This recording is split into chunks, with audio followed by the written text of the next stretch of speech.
Lève-toi, sois éclairé, car ta lumière arrive, et la gloire de l'Éternel se lève sur toi. Voici, les ténèbres couvrent la terre, et l'obscurité les peuples. Mais sur toi l'Éternel se lève, sur toi sa gloire apparaît. Des nations marchent à ta lumière, et des rois à la clarté de tes rayons.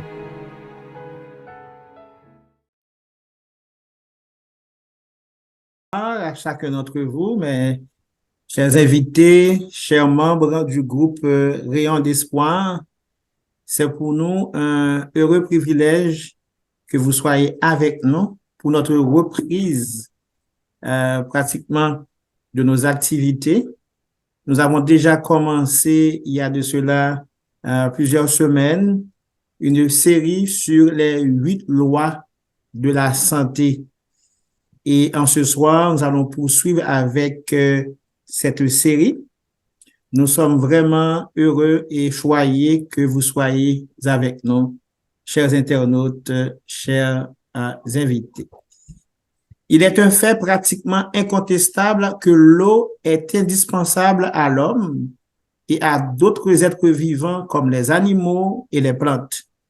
L'eau est quasiment partout sur notre planète. Pourtant, l'eau potable reste une ressource rare et limitée dans beaucoup d'endroits. Malheureusement, des humains arrivent même au point d'avoir des conflits sanglants à cause de l'eau. L'eau, dit-on couramment, c'est la vie. Là où il y a de l'eau, il y a la vie. Elle est même l'une des 8 lois de la santé. Au niveau du groupe Rayon d'Espoir, nous avons donc lancé cette série sur les 8 lois de la santé. Aujourd'hui, c'est la 3e épisode et la présentation de la 2e loi sur la santé sous le titre « L'eau, un carburant vital pour notre organisme ». Donc, nous avons aussi une invitée de marque pour nous faire cette présentation. On va y arriver, mais avant d'y arriver, comme d'habitude, nous allons nous incliner pour une invocation avec notre bien-aimée sœur Gilberte Fleurantin. Nous allons nous incliner pour la prière. Cher Jésus, nous te remercions de nous avoir donné l'eau de vie, l'eau qui, sans elle, notre vie n'est rien, Seigneur. Tu nous as donné cette eau physique pour que nous soyons en santé, parce que sans l'eau, on n'a pas de vie. Et tu nous as donné l'eau de vie, l'eau spirituelle encore, Jésus. Nous te remercions pour tout cela. Et dans cet exposé que nous allons avoir, tu vas nous parler de cette eau-là. Quelle est l'importance de cette eau dans nos vies? Seigneur, nous avons soif d'entendre ta parole. Nous avons soif de savoir ce qu'est l'eau exactement. Pour cela, remplis-nous de ta parole au nom de Jésus de Nazareth. Amen.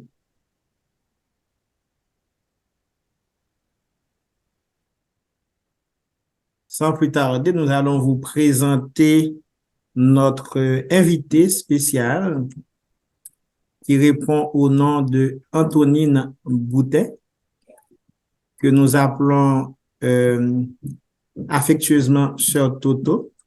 C'est une habituée du groupe Rayon d'Espoir.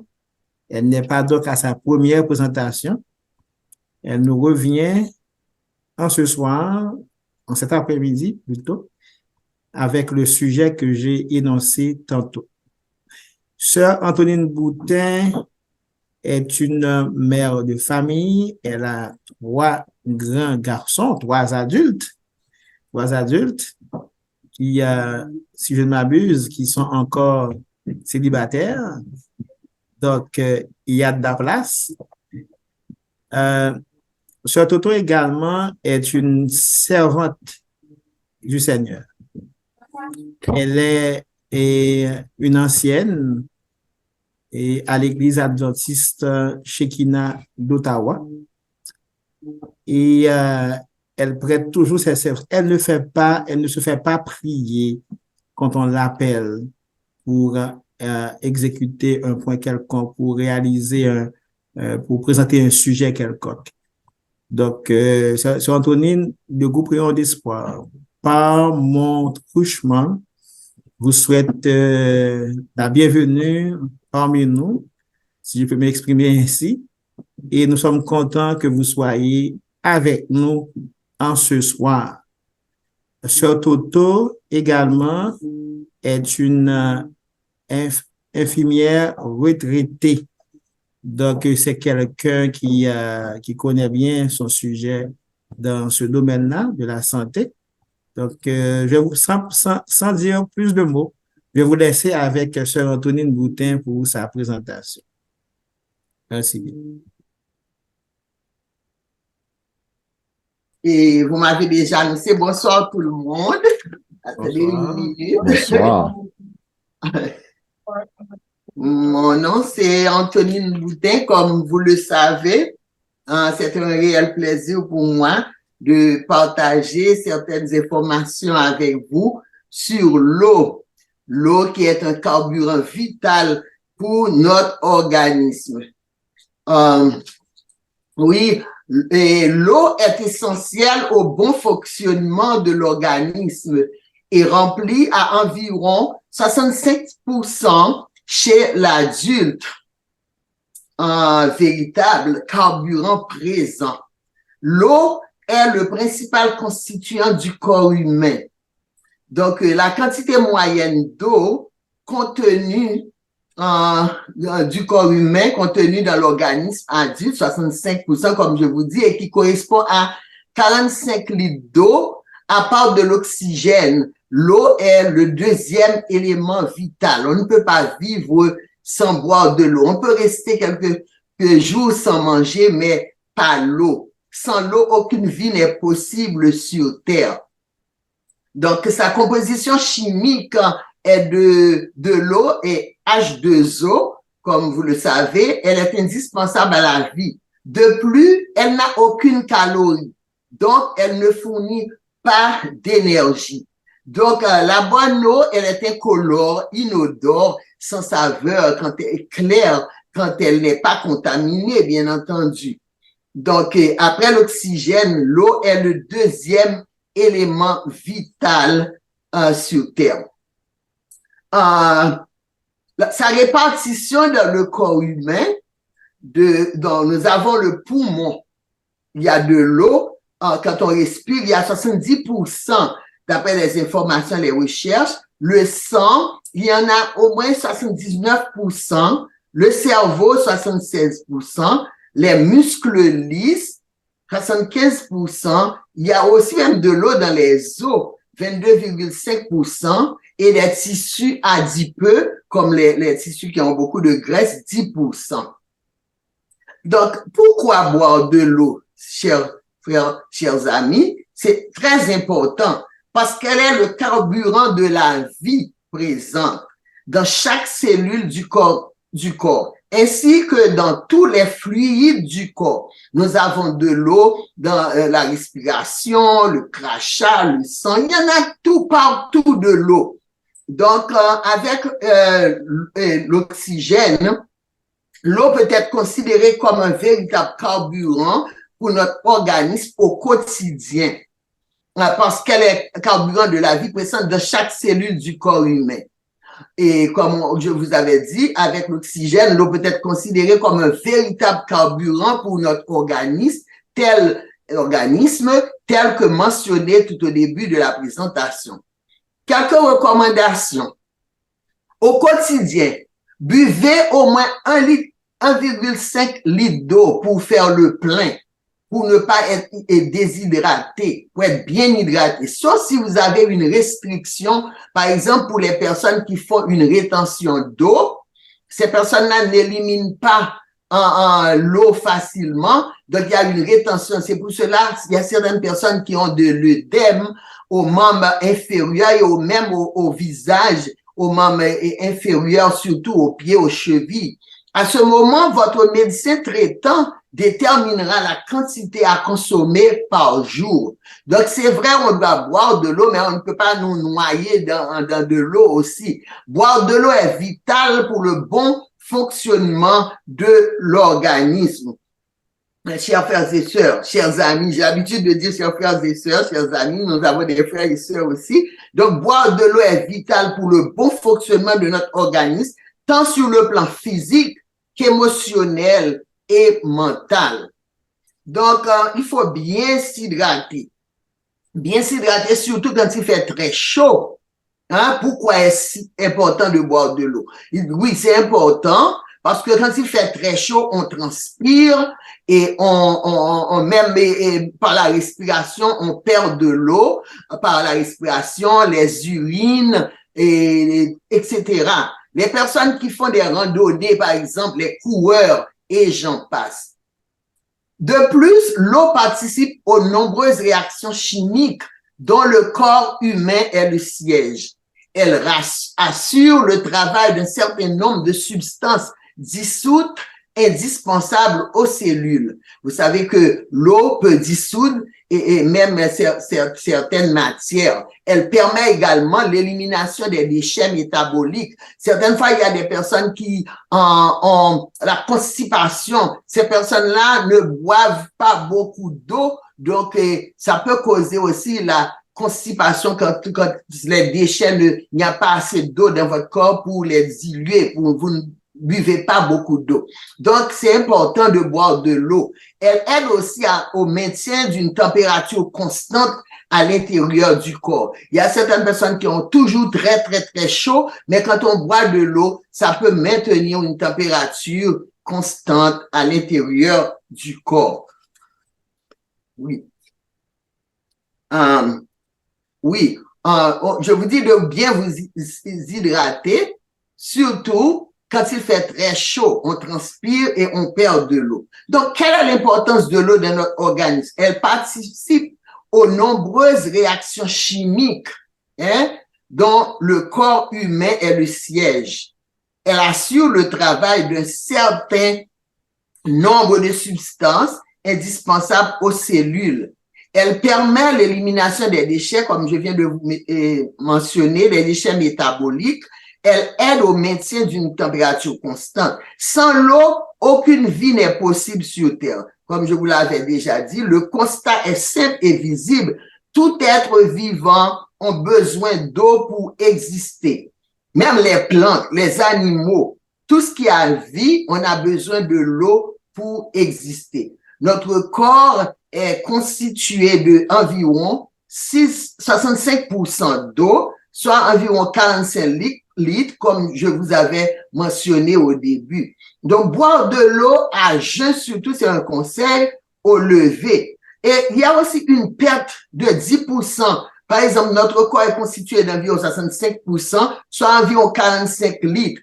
Vous voyez, quand on a la diarrhée, on perd de l'eau et la personne devient déshydratée, sa peau devient sèche, très sèche, et la personne, vous voyez, si vous perdez au moins 10% de l'eau dans votre corps, ça peut entraîner une perte et voire la mort, des troubles graves dans votre corps et même voire la mort. Parce que si on a perdu trop d'eau, nous pouvons même mourir. Donc, boire de l'eau à jeun au lever permet de purifier le système digestif. Surtout l'eau à la température de la pièce, pas l'eau qui vient du réfrigérateur, mais l'eau est à la température de la pièce le matin. Au contraire, l'eau, et on peut boire de l'eau chaude, pas très chaude. On peut ajouter un peu de citron, si vous voulez. Ça purifie le corps, ça, parce que le citron est alcalin. Je l'avais mentionné. Le citron est alcalin, ça peut éliminer certaines choses dans votre corps et le corps peut être acide Quand notre corps est acide, ça peut donner beaucoup de problèmes. Donc, le citron, vous voyez, même si c'est sûr, c'est alcalin. Il y a des personnes qui font, par exemple, un cure avec de l'eau citronnée le matin. Non seulement c'est bon pour le corps, ça prépare l'estomac pour la journée et ensuite, ça peut même faire perdre un peu de poids. Donc, boire de l'eau la nuit, moi, je bois beaucoup d'eau la nuit quand je me réveille, mais c'est pas tellement conseillé parce que ça peut éviter la déshydratation nocturne, mais boire trop peut aussi avoir un impact sur la quantité de sommeil. Par exemple, si vous buvez beaucoup d'eau la nuit et que vous vous réveillez trop souvent, donc ça peut au moins vous faire perdre quelques heures sur votre sommeil. Et ensuite, nous voyons que de plus, l'eau participe à de nombreuses réactions chimiques dans notre corps et le siège, il assure le travail d'un certain nombre de substances. Nous l'avons déjà dit. Donc ensuite, maintenant, pour les soins de la peau, l'eau, vous voyez, quand nous avons besoin de prendre notre bain, de nous laver avec de l'eau. On dit le bain d'eau chaude est préconisé dans le traitement de l'hypertension artérielle et de l'insuffisance cardiaque. Donc, un bon bain tiède, pas trop chaud, un bon bain tiède, ça peut nous aider, ça peut nous faire énormément du bien. Mais surtout, il y a des personnes qui ont l'habitude de prendre le bain très tard le soir. C'est pas tellement conseillé parce que ça peut vous laisser un peu éveillé. Donc, au moins, si vous pouvez prendre un bain, au moins 2-3 heures avant d'aller se coucher, donc ça ferait mieux. Donc, boire de l'eau potable, chers amis, éviter la déshydratation, des troubles hormonaux et métaboliques. Hydratez-vous. Ce processus vise à corriger la perte d'eau et de sels minéraux tels que le sodium, le potassium qui sont dissous dans le sang. Nous avons l'électrolyte, par exemple. L'eau, et c'est la meilleure des boissons. Et boire de l'eau, c'est mieux que boire un peu de jus sucré, de jus avec du sucre. Donc, l'eau, c'est la meilleure des boissons. L'eau est une substance qui a une forte propension à dissoudre d'autres éléments. Elle peut dissoudre même des gaz présents dans l'air comme le gaz carbonique ou oxygène. Donc, chers frères et sœurs, chers amis, c'est important de boire de l'eau. Maintenant, nous allons passer à une autre phase de l'eau dans la Bible. L'eau dans la Bible. Je vais en lire quelques versets comme référence pour vous dire comment l'eau est importante. Même dans la Bible, on a des conseils judicieux concernant l'eau. Tout d'abord, c'est quoi l'eau selon la Bible? On nous dit que l'eau, il apparaît comme un signe de bénédiction. L'eau, il apparaît, et nous avons Agar et son fils Ismaël, chassés par Abraham et Sarah, sont condamnés à errer dans le désert. Dieu, entendant les prières maternelles, et fait apparaître un puits symbolique, la soif décrivant un désir spirituel ardent. Dieu est alors une source d'eau vive. Oui, Jésus est la source d'eau vive. L'eau a un pouvoir de vie et de mort. Donc, si on ne boit pas assez d'eau, on peut mourir. Même une plante qu'on n'arrose pas peut mourir. Mais même on voit même à l'intérieur de l'utérus, un enfant, la mère a de l'eau et le liquide amniotique là où l'enfant baie. Donc, c'est important. L'eau est important pour la vie. Donc, l'eau est donc radicalement ambivalent. Jésus dit, quiconque boit de cette eau aura de nouveau soif, mais celui qui boira de l'eau que moi je lui donnerai n'aura plus jamais soif, et l'eau que je lui donnerai deviendra en lui une source d'eau jaillissante pour la vie éternelle. L'eau revêt principalement de 3 formes symboliques. Une source de vie, un moyen de purification et une fonction de régénération. La Bible nous présente l'eau comme un des éléments essentiels. Si nous lisons dans Genèse, je vais vous inviter, si vous avez vos Bibles, mais je vais lire pour vous, Genèse 1, verset 2. Genèse 1er, verset 2. Soyez patient envers moi, je vais feuilleter la Bible. C'est pas un cours de Bible, mais nous allons parler de l'eau dans la Bible. Genèse 1er, verset 2, il dit, la terre était informe et vide. Il y avait des ténèbres à la surface de l'abîme et l'Esprit de Dieu se mouvait au-dessus des eaux. Donc, nous avons aussi quelques versets que j'ai préparés pour vous. Il y a Matthieu, chapitre 10, verset 42. Matthieu, chapitre 10, verset 42, qui nous dit que et quiconque donnera seulement un verre d'eau froide à l'un de ses petits, parce qu'il est mon disciple, je vous le dis en vérité, il ne perdra point sa récompense. Donc, l'eau est importante. Quand on donne un verre d'eau à quelqu'un, Dieu y prend plaisir. Nous avons aussi Marc 9, verset 41. Marc, chapitre 9, verset 41. Qu'est-ce que ça nous dit? Il nous dit que et quiconque vous donnera à boire un verre d'eau en mon nom, parce que vous appartenez à Christ, je vous le dis en vérité, il ne perdra point sa récompense. Oui, l'eau est importante. Si on donne un verre d'eau à quelqu'un, on ne perdra pas notre récompense. Parce que quand on a soif, on vient de marcher longtemps, on trouve une personne qui nous donne un verre d'eau pour nous désaltérer. Oui, ça fait du bien. Nous avons Jean 4, verset 7. Jean 4, verset 7. Si vous pouvez prendre note ou bien si vous voulez lire avec moi. Jean 4, verset 7. Qu'est-ce que cela nous dit? Jean chapitre 4, verset 7. Il nous dit, une femme de Samarie vint puiser de l'eau. Jésus lui dit, donne-moi à boire. Vous voyez, même Jésus en avait besoin de boire de l'eau. Mais le verset 9 nous dit, la femme samaritaine lui dit, comment toi, qui es juif, me demandes-tu à boire, à moi qui suis une femme samaritaine? Donc, nous voyons que la femme a été pour puiser de l'eau et c'est tellement important, c'est à cause de l'eau, elle a fait sa rencontre avec Jésus. Donc, nous avons vu Genèse 24, 13 à 19. Genèse 24, 13 à 19. Qu'est-ce que cela nous dit? Voici, je me tiens. Nous avons Exode 17, verset 3. Exode 17, verset 3. Il nous dit, le peuple était là, pressé par la soif, et murmurait contre Moïse. Il disait, pourquoi nous as-tu fait monter hors d'Égypte pour me faire mourir de soif avec mes enfants et mes troupeaux? Donc, nous voyons que le peuple en avait besoin de boire de l'eau et comme vous le savez, vous savez l'histoire, Jésus, il y avait une source d'eau qui était percée dans le désert.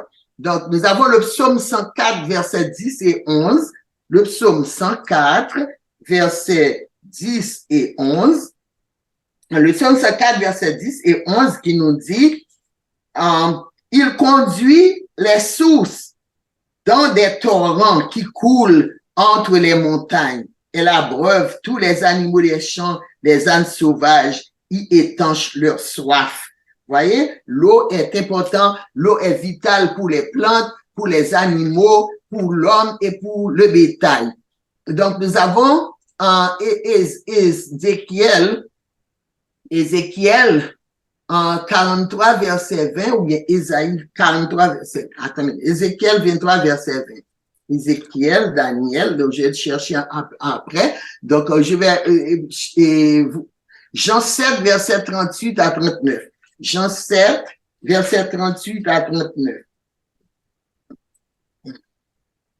Jean 7, 38, 39. Celui qui croit en moi, des fleuves d'eau vive couleront de son sein, comme dit l'Écriture. Voyez? Celui qui croit en moi, des fleuves d'eau vive couleront de son sein. Donc, l'eau, c'est un symbole très, très important, même dans la Bible. Nous avons en Ésaïe 43, verset 2, qui dit, si tu traverses les eaux, je serai avec toi et les fleuves ne te submergeront point. Si tu marches dans le feu, tu ne te brûleras pas et la flamme ne t'embrasera pas. Donc, nous voyons que dans l'écriture, l'eau est très importante.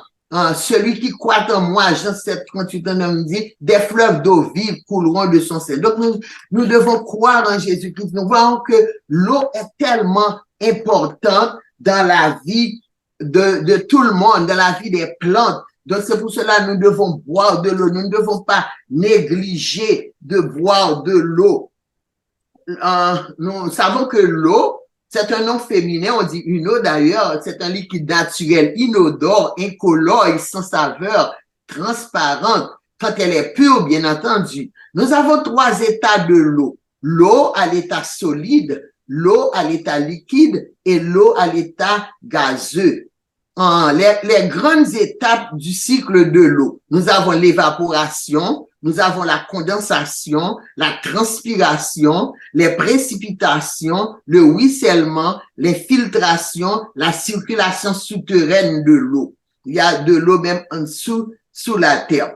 On a les 4 changements d'état de l'eau. Nous savons que la solidification est le passage de l'eau à l'état solide. Par exemple, nous avons de la glace et qui devient solide, et de même la fusion état liquide à l'état solide, nous avons la glace qui peut devenir de l'eau encore. Nous avons les liquéfaction, nous savons ça liquéfier, et la vaporisation quand l'eau se transforme en vapeur. Donc, c'est important de savoir toute l'importance de l'eau dans notre vie. Si nous pouvons voir dans Ézéchiel 43, verset 20, Ézéchiel 43, verset 20, je ne sais pas si vous avez votre Bible, si une personne a trouvé, on peut lire ensemble, Ézéchiel, Daniel, je ne la fais pas chercher, Ézéchiel 43, verset 20. Ok, je l'ai trouvé, Ézéchiel 43, verset 20, qu'est-ce que cela nous dit?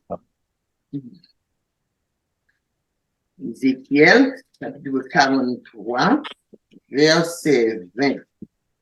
Verset 20. Nous dit, tu prendras de ton sang et tu en mettras sur les 4 cônes de... Non, ce n'est pas ça. Non, je m'excuse. C'est Ésaïe, c'est pas Ézéchiel, c'est Ésaïe. Ésaïe 43, verset 20, comme nous l'avons dit. Ézéchiel, c'est une autre chose. Ésaïe 43, verset 20, qui nous dit, ok, les bêtes des champs me glorifieront, les chacals et les autruches, parce que j'aurai mis des eaux dans le désert, des fleuves dans la solitude pour abreuver mon peuple, mon élu. Donc, nous voyons comment Dieu est un grand Dieu, il pourvoit à nos besoins. Moi, je ne sais pas pour vous, quand je prends un bon bain, et puis l'eau, tu vois, tu étais sale, et puis tu deviens propre, je chante sous l'eau, je dis, oh Seigneur, qui peut faire cette bonne chose sinon que toi seul? Personne ne peut faire l'eau. D'où personne au monde sinon que cela me prouve qu'il y a un Dieu créateur, un grand Dieu qui fait les choses à merveille. Donc, chers frères et sœurs, l'eau est vitale dans notre vie. Je vous encourage à boire de l'eau, à ne pas négliger de boire de l'eau parce que l'eau a une importance capitale dans notre vie. Donc, pour le bon fonctionnement de notre organisme sur le plan physique, émotionnel et mental. Donc, Jésus est la source d'eau. Jésus est la source d'eau de la vie éternelle. C'est parce que quand Jésus avait dit à la femme, tu peux avoir soif encore, mais celui qui boira l'eau que je lui donnerai n'aura jamais soif. Donc, quand on nous dit, jette ton pain à la surface de l'eau, et avec le temps, tu le retrouveras. Donc, c'est de vivre une vie de générosité. On peut partager le pain. Moi, je compare le pain avec la parole de Dieu, mais il y a de l'eau, l'eau qui est très importante sur la surface de l'eau. Je peux imaginer que quand on jette son pain, on jette la parole de Dieu sur la surface de l'eau qui représente le monde. Dieu ne manquera pas de nous bénir. Donc, chers frères et sœurs, c'est important de boire de l'eau qui est la meilleure des boissons. Je m'arrête ici. Je pense que j'ai beaucoup parlé. Le temps alloué à cette présentation est déjà à son terme. Donc, je vous écoute. Que Dieu vous bénisse. Merci de m'avoir écouté. Merci beaucoup, notre bien-aimée sœur Antonine Boutin. J'ai bien aimé la présentation. En tout cas, moi, je l'ai trouvée excellente. Et la manière que vous avez présenté, d'une part, l'aspect général de l'eau pour son importance dans la vie de l'homme, mais dans la vie tout court. Donc, l'aspect scientifique et aussi bien l'aspect biblique de l'eau. L'eau est importante, point barre, indispensable même. Donc, encore une fois, merci. Nous sommes arrivés au moment des questions et commentaires. Vos questions et commentaires sont très, très, très importants pour nous, chers amis, chers invités. Alors, c'est le temps pour vous de les poser. Vous pouvez les poser dans le chat, dans l'espace de clavardage, ou bien lever la main. Il y a au moins une personne dans le groupe qui est responsable pour vous guider à travers les questions. Alors maintenant, je vais céder la parole à ceux-là qui sont responsables pour les questions.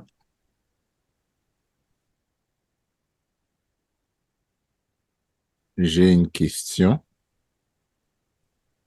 Oui. Oui, sœur Antonine, merci pour la présentation. Et j'ai entendu beaucoup l'aspect positif de l'eau. Et je suis très content, mais qu'est-ce qui arrive si quelqu'un boit trop d'eau? Oui. J'ai entendu, il y a des cas, des gens sont morts, mais je sais pas si vous pouvez élaborer sur ça aussi. Oui. On nous a conseillé, merci, c'est qui parle? C'est Early. Early, merci pour ta participation. Oui, il est conseillé de boire de l'eau au moins 1,5 litre par jour. Mais on peut pas boire trop d'eau aussi. On peut noyer nos organes dans l'eau. J'ai parlé des personnes qui ont des restrictions, des personnes qui font les rétentions d'eau. Certaines fois, il y a des personnes qui ont les mollets, les chevilles gonflées. Certaines fois, c'est de l'eau, il y a des inflammations. Donc, ces personnes-là ne doivent pas boire trop d'eau. Il faut consulter son médecin traitant parce qu'il va te dire combien d'eau tu dois boire parce que tu n'élimines pas. Il y a des personnes qui n'éliminent pas trop. Je ne sais pas pourquoi ce sont les reins qui ne fonctionnent pas trop bien. Ces personnes n'éliminent pas beaucoup, n'urinent pas beaucoup. Donc, ces personnes font des rétentions d'eau. Donc, c'est pas bien pour ces personnes. Donc, il faut consulter son médecin. Le médecin va vous dire au moins quelle quantité d'eau vous pouvez boire par jour. Donc, c'est bon de boire de l'eau, mais de ne pas boire trop. Tout ce qui est de trop est fade. Il ne faut pas aller au-delà. Il faut prendre le juste milieu. Merci pour ta question. C'est une belle question. Je voulais rajouter un autre point. Qu'est-ce que j'avais vécu avec l'eau? Et je pense que je suis passé un moment de stress où je sentais que mes bras étaient serrés comme. Et quelqu'un m'avait dit, fais l'hydrothérapie à travers pendant que tu prends ton bain. Puis j'ai dit, comment tu fais ça? Il a dit, mais pendant que tu te baignes, sois sur l'eau chaude pendant au moins 3 minutes et pendant 10 secondes, tourne ça vers le froid, comme ça peut créer une électricité et te libérer du stress. Puis j'ai fait ça pendant au moins 2 mois et j'ai plus senti les tensions que j'avais aux épaules ou aux bras. Là, je dis, waouh, l'eau a une puissance, même avec l'hydrothérapie, fait que c'est quelque chose que je voulais juste dire. S'il y a quelqu'un qui passe un stress, juste faire ça 2 ou 3 fois dans le bain, ça peut aider. Oui, l'eau, c'est un relaxant aussi. Amen. Oui, tu peux te relaxer dans l'eau, et mettre de l'eau dans un bassin et puis te relaxer. Donc, ça fait du bien. Ça peut relâcher les muscles et le stress, tout ça. Il y a des personnes qui mettent de l'eau et puis allument une bougie, des choses que ça met une petite musique, des choses. Il y a des personnes qui le font. Donc, c'est bien. OK. Merci. Merci, mon frère. À présent, merci Yoli. Nous avons 2 mains levées. On va prendre d'abord Nadino et par la suite Gifté. Merci. Je pense que Gifté était là avant. Frère Bernard. Frère Gifté était là avant. Allez-y. Ok, d'accord. Merci. Alors, il faudrait quand même faire attention pour ne pas se brûler dans l'hydrothérapie.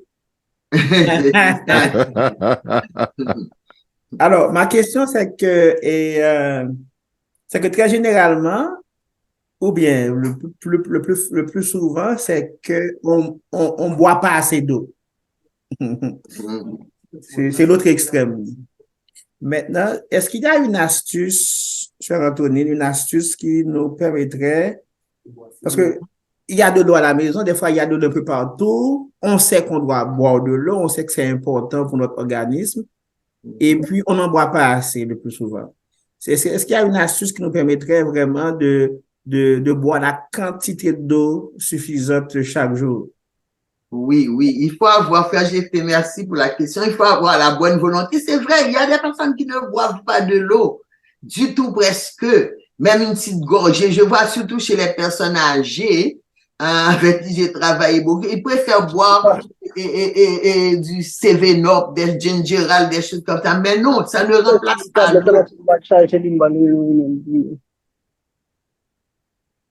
Ça ne peut pas remplacer l'eau. Vous dites qu'il y a des personnes qui ne boivent pas de l'eau assez du tout. Et ces gens-là, il faut avoir la volonté aussi. Il faut avoir la volonté pour dire que je veux boire de l'eau parce que ça va me faire du bien. Et surtout, certaines fois, tu voyais en Haïti, on boit beaucoup d'eau parce qu'il fait chaud et la chaleur, et tu as soif.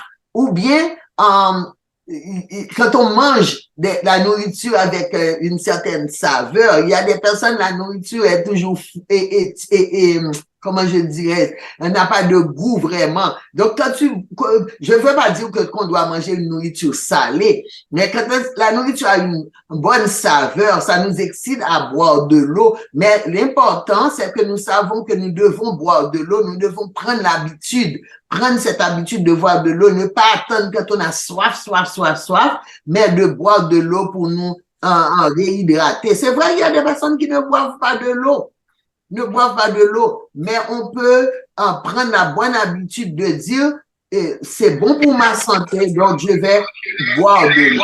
Merci, cher Toto. Mais des fois, on a la volonté.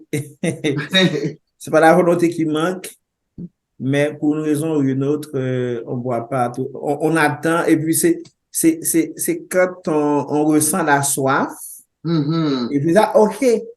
Mais on dit souvent que quand on ressent la soif, ça veut dire qu'on est déjà déshydraté. Exactement. Il faut pas attendre qu'on a soif, très soif pour boire de l'eau. Peut-être qu'on peut prendre par de petites gorgées. Okay. Ça peut aider. Okay. Merci. De temps en temps, on prend une petite gorge. Peut-être c'est mieux de toujours se garder une bouteille d'eau à portée de main. C'est ça. Tu vois, même quand je suis à l'église, j'ai toujours une bouteille d'eau avec moi parce que j'aime boire de l'eau. Moi, je le fais assez souvent.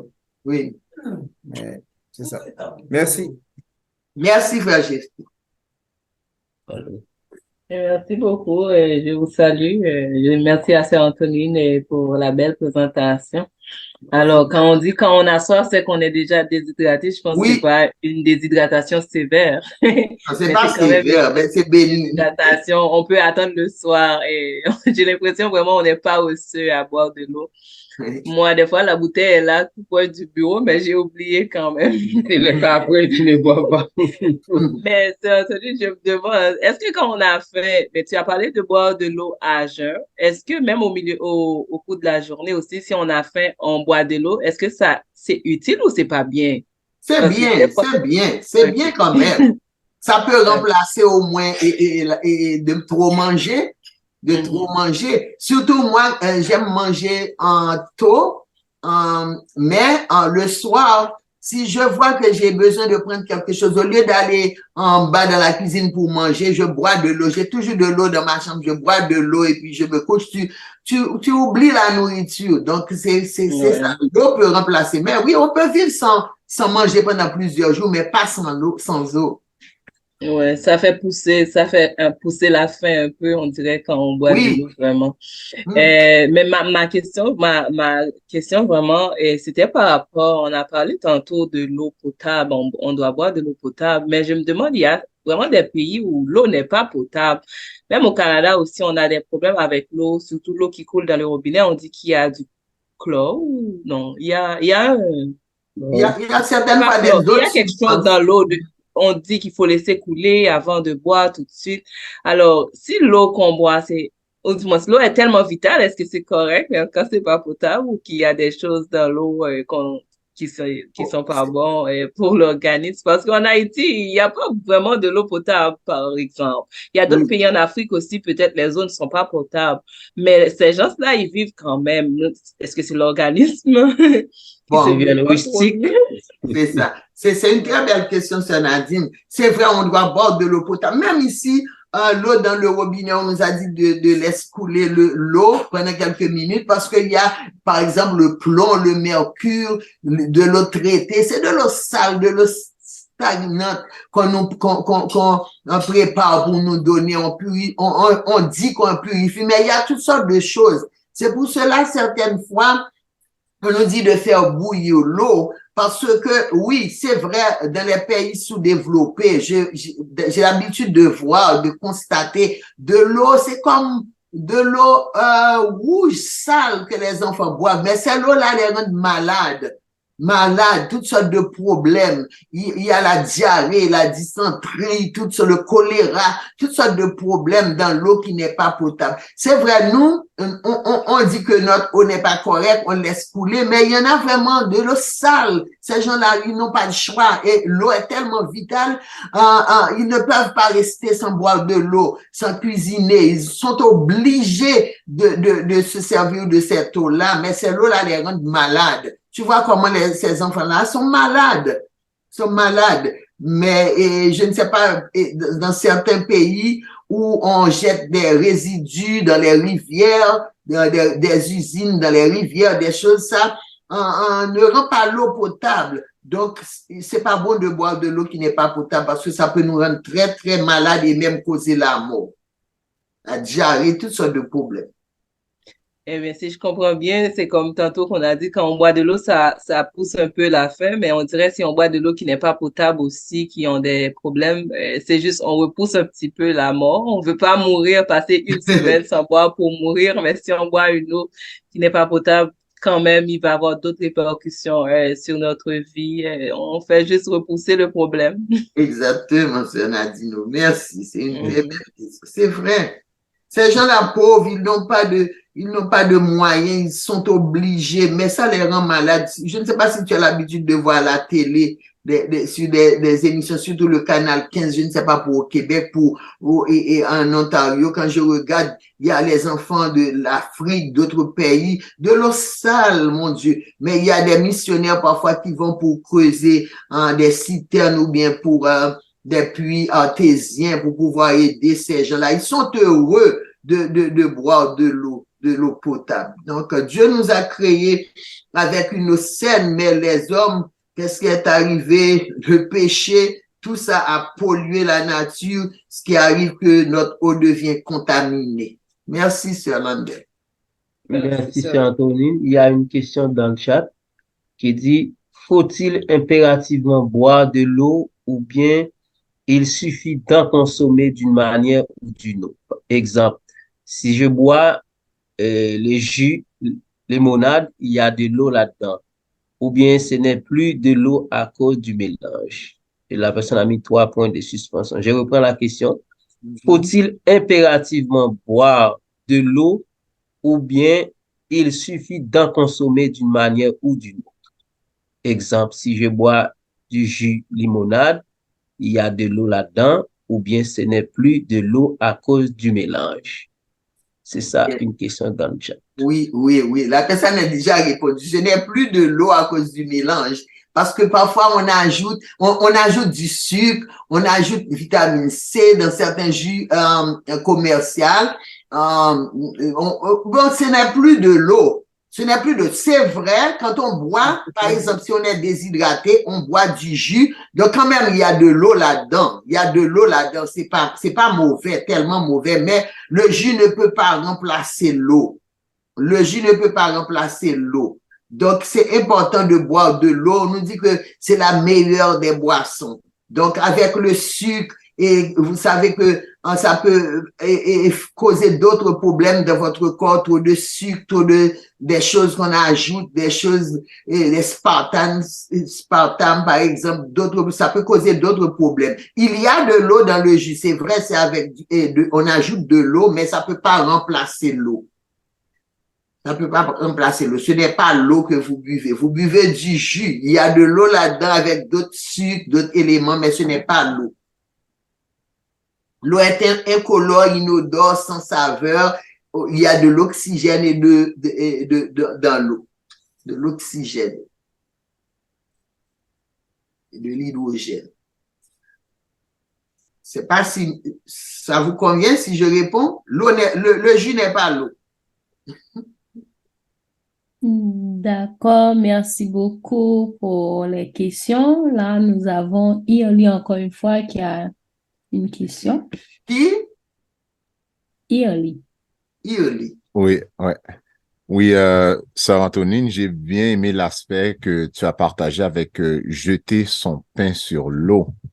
Et comme on sait que la Bible fait référence à l'eau aux nations, et on voit cet aspect de l'hospitalité. Fait que quand on a un manque d'hospitalité, ben on n'est pas béni en retour par rapport aux eaux.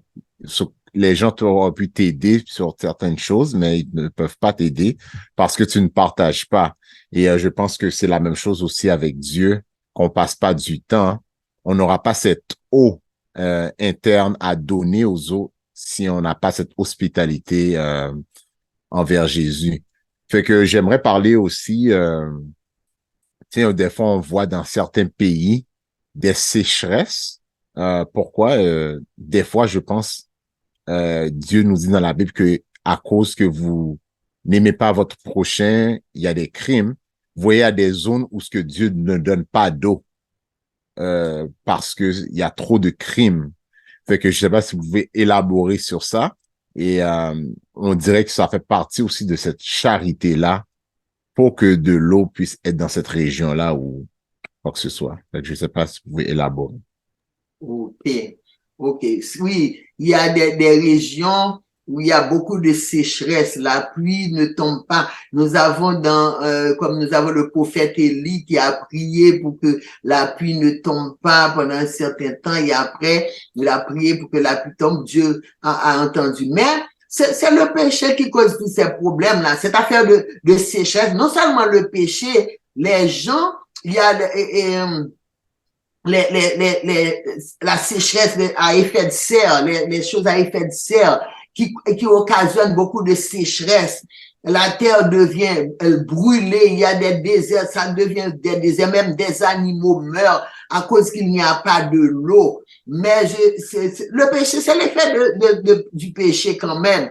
Mais quand même, assez souvent, c'est nous qui causons et ce problème avec l'environnement. Il y a trop de problèmes qu'on cause à la terre. Donc, la terre devient, il y a beaucoup de sécheresse, le soleil, ça brûle. En tout cas, c'est Dieu qui fait pleuvoir la pluie. Si on prie comme le prophète Élie, si ces gens-là ont la foi et prient comme le prophète Élie pour demander à Dieu, parce que, vous voyez, s'il n'y a pas de pluie, il n'y aura pas de végétation. Il va avoir la famine dans ces régions. Même les animaux meurent parce que il y a beaucoup de pertes. Mais si on demande à Dieu de nous pardonner, de nous donner la pluie, Dieu peut entendre notre prière et peut faire pleuvoir la pluie comme il a fait pour le prophète Élie. Merci. Yes. Merci, sœur Antonine. Donc, je pense qu'il y a dans le chat sœur Tania qui voulait faire une intervention. Elle a écrit dans le chat. Oh. Excuse-moi, frère Bernard, il y avait une autre question avant, Ami. Ah, ok, désolé, j'ai pas vu. Mais allez-y.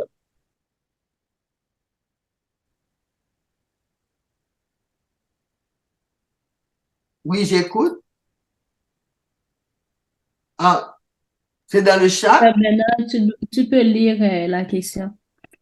C'est pas la question de frère Jephté? Ben, Non. j'ai essayé de regarder, mais j'ai pas vu la question de Ami. OK.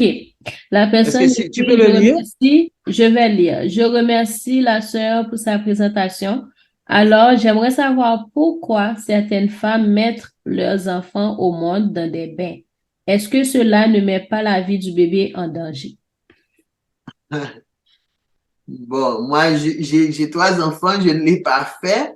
Je ne sais pas, de certains pays l'ont fait. Si les enfants ne meurent pas, c'est que ça ne met pas leur vie en danger.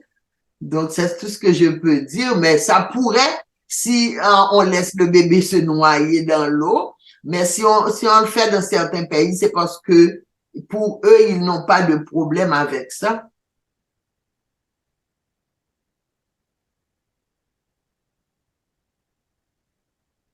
Je ne sais pas si ça répond. Et si je peux rajouter, Sœur Antonine, l'enfant Oui. est dans le liquide amniotique. C'est comme s'il était dans l'eau. Fait que il y a un parallèle avec ça, je pense aussi. Oui, mais si on laisse l'enfant trop Ouais, longtemps dans l'eau. exactement. On va pas laisser l'enfant mourir. L'enfant va se noyer. Oui, c'est vrai, l'enfant est dans le liquide amniotique, l'enfant vit. Tu vois, c'est pourquoi quand la femme accouche, si l'eau, elle perd l'eau trop vite et puis l'enfant est en souffrance, donc ça peut causer même la mort pour le bébé devient bleu. Mais vous voyez comment l'eau est importante, mais si on laisse le bébé trop dans l'eau aussi, ça peut causer un danger. Exactement. Ben, moi, je voulais juste, je suis pas vraiment spécialiste. Je sais pas s'il y a d'autres personnes aussi qui sont des spécialistes en la matière je pense que c'est vraiment une discipline, même on dirait cette affaire d'accouchement dans l'eau. Je sais pas si c'est pour la maman, mais j'ai déjà entendu parler de ça comme pour la douleur de l'accouchement, les mamans sont dans des bains ou sont sous des ballons mais Peut-être pour c'est relaxer. pas juste tout seul, c'est vraiment pour que ça, je pense que c'est pour que ça fait moins mal, la personne va se relaxer, mais il y a quand même le professionnel de la santé qui est tout proche. L'eau, la température de l'eau, c'est vraiment contrôlé aussi pour le bébé qui va naître. Immédiatement que l'enfant vient, là, on va le prendre. Alors, je pense que c'est juste comme une thérapie, quelque chose comme ça. Je connais pas le domaine, mais j'ai déjà entendu parler de ça. D'où on peut dire, si ça peut aider, c'est parce que l'eau vraiment est essentielle. C'est ça que je peux dire. C'est vrai, je suis parfaitement d'accord avec toi, Sonadino. Le liquide amniotique est à la température du corps du bébé, mais je ne sais pas quelle eau, si on a mis une eau tiède, une eau donc, c'est ça. Mais l'eau, je ne sais pas, on peut pas comparer l'eau avec le liquide amniotique, parce que le liquide amniotique est tiède, est correct pour le bébé, à la température du bébé. Comme tu dis, je ne sais pas. Peut-être s'il y avait une personne qui... C'est pas les femmes. Ouais, c'est pas aussi, Ami, si tu as peut-être un élément de réponse, tu peux intervenir directement. Exactement. S'il y a d'autres personnes qui savent. Oui, il y a d'autres personnes, donc. Je sais que Sœur Tania voulait intervenir aussi.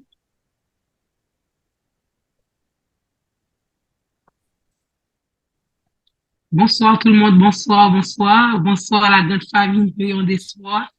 Je suis très contente d'être avec vous ce soir et merci Sœur Butin pour cette belle présentation que j'ai beaucoup aimée. C'est très clair, très précise. Il y a beaucoup d'informations pour les participants. Je voudrais faire une intervention à propos de l'eau en général et ensuite après quoi je vais parler de l'histoire de l'enfant, la femme enceinte qui accouche dans l'eau. Pour l'eau en général, c'est très bien. J'ai reçu beaucoup d'informations dans cette présentation. Mais ce que je voulais dire concernant l'eau, ce sont les aspects médicaux de l'eau. À l'église adventiste du 7e jour, quand on parle de la santé, on ne parle pas de la santé comme les autres, mais on essaie toujours de baser sur la réforme sanitaire intégrée par la sœur White. Et quand on parle de santé, on parle aussi de la notion de tempérance. Et par définition, on voit que la tempérance, c'est le fait de vivre de façon équilibrée. Mais moi, de façon personnelle, j'ai fait une autre définition par rapport avec ce mot tempérance. Et pour moi, la tempérance, c'est le fait d'éviter toutes les mauvaises choses ou bien tout ce qui peut nuire à notre santé et ensuite d'utiliser les bonnes choses, toutes les choses qui peuvent être utiles à la santé de façon équilibrée. C'est-à-dire, même si la chose est bonne pour notre santé, mais on ne peut pas consommer cette chose de façon excessive, comme le dicton a dit, en excès en tout nuit. Maintenant, pour l'eau, nous comprenons à propos de tout ce que Sœur Butin vient de nous dire, de nous expliquer, c'est très bien, qu'il y a deux phases qu'on doit comprendre à la consommation de l'eau, à une mauvaise consommation de l'eau. Donc, si on boit de l'eau de façon excessive, on peut aboutir en matière médicale à hyperhydratation. Je le répète encore, si on boit de l'eau de façon excessive, quelle que soit la personne, ou bien un bébé, un adulte, un vieillard, on peut aboutir à hyperhydratation. Et si on ne boit pas de l'eau de façon suffisante, on va aboutir avec la notion de déshydratation. Maintenant, ce que j'aimerais vous dire, vous expliquer en détail, quels sont les organes, vous devez comprendre, bien sûr, quels sont les organes qui sont très susceptibles lorsqu'on a une mauvaise consommation de l'eau. Lorsqu'on aboutit avec hyperhydratation, il y a des organes dans notre corps. Nous comprenons que le corps humain est composé d'organes. Voilà pourquoi on appelle l'organisme humain. On a le cœur, les poumons, les reins, le cerveau, etc. Maintenant, quand on fait une consommation excessive de l'eau, on aboutit avec hyperhydratation. Par exemple, les gens qui boivent trop d'eau. Et les organes qui sont affectés, premièrement, on a les poumons, on a le cœur, on a la cavité intestinale en général. Ce sont les organes qui sont très, très sensibles à hyperhydratation. Et quels sont les organes qui sont très sensibles quand on est déshydraté? Le premier organe qui est affecté quand une personne est déshydratée, a une mauvaise consommation de l'eau ou manque d'eau, ce sont les reins. Voilà pourquoi on voit des gens, ils sont aboutis à ce qu'on appelle insuffisance rénale. Donc, il est important de consommer l'eau de façon équilibrée, mais cependant avec une sorte de modération, parce que notre corps est vraiment susceptible à une mauvaise consommation de l'eau. Oui, on doit boire de l'eau, mais on doit boire de l'eau de façon contrôlée. Il y a un exemple que j'aimerais donner pour les personnes qui aiment boire de l'eau au coucher. Par exemple, la personne est sur le lit, il est en train de boire de l'eau. C'est une mauvaise habitude. Nous avons les vieillards qui ont l'habitude de boire de l'eau parce ils ont l'habitude de consommer de l'eau quand ils sont sur le lit.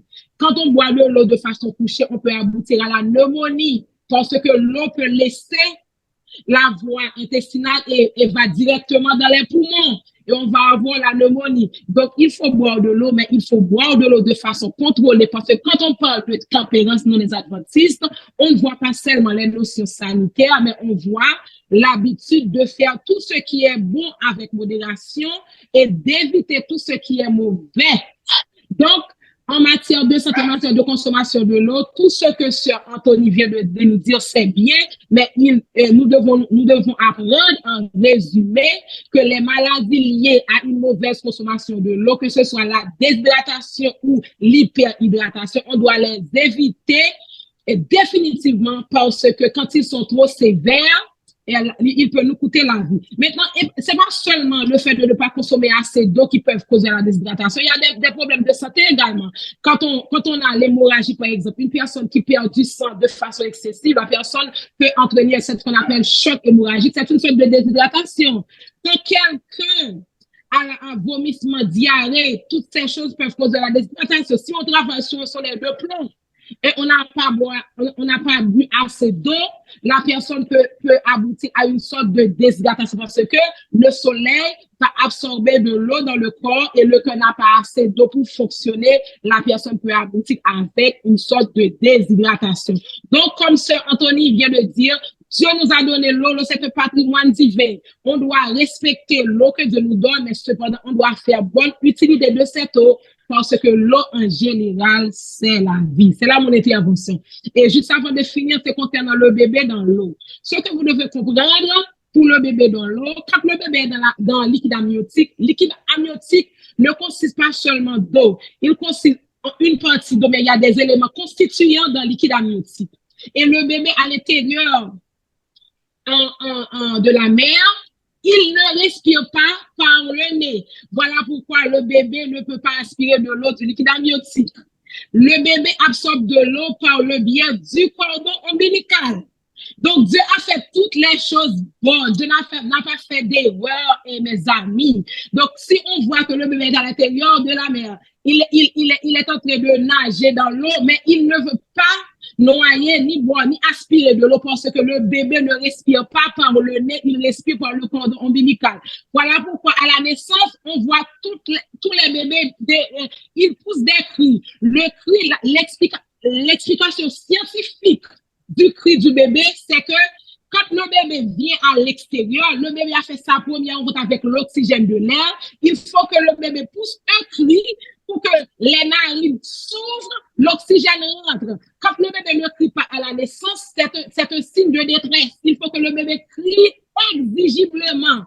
Donc, à l'intérieur de la mère, le bébé ne peut pas aspirer d'eau parce que le nez ne s'ouvre pas, le bébé respire par le biais du cordon ombilical. Maintenant, quand la mère pousse le bébé dans l'eau, il y a toujours un professionnel médical disponible parce qu'il y a un nombre de minutes, de secondes, le bébé doit passer sous l'eau et de mettre le bébé au dehors parce que le bébé doit avoir contact avec l'oxygène. Et sous l'eau, il n'y a pas d'oxygène. Donc, n'importe quelle personne ne peut pas faire un accouchement dans l'eau. Il faut que la personne soit un professionnel de la santé pour que cela se fasse de façon effective.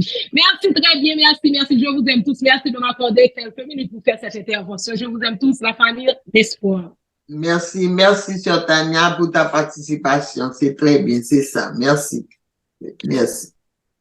Merci beaucoup. J'ai vu encore 2 mains levées. Malheureusement, j'ai pas vu qui avait levé la main en premier. Donc, je laisse le soin à n'importe qui d'y aller. Soit Nadino. Frère Jefté. Encore une fois, Frère Jefté. Merci. Alors, j'étais en train de sourire là, d'entendre la voix de notre bénéficiaire Tania Suprême. Nous sommes contents que tu sois. Alors, nous sommes contents de t'entendre. Et nous serions encore plus contents si nous t'avions vu. On comprend. Donc, merci beaucoup pour ton intervention et avec beaucoup d'éclairage. Alors, ma question, Sœur Toto, et ça peut être également quelqu'un d'autre. Et la question, c'est que, en général, on dit que, et j'ai cru comprendre qu'il y a une opinion peut-être un petit peu controversée, disons plutôt opposée, en ce qui a trait à la question de boire de l'eau la nuit. Et j'ai lu quelque part que c'est bon.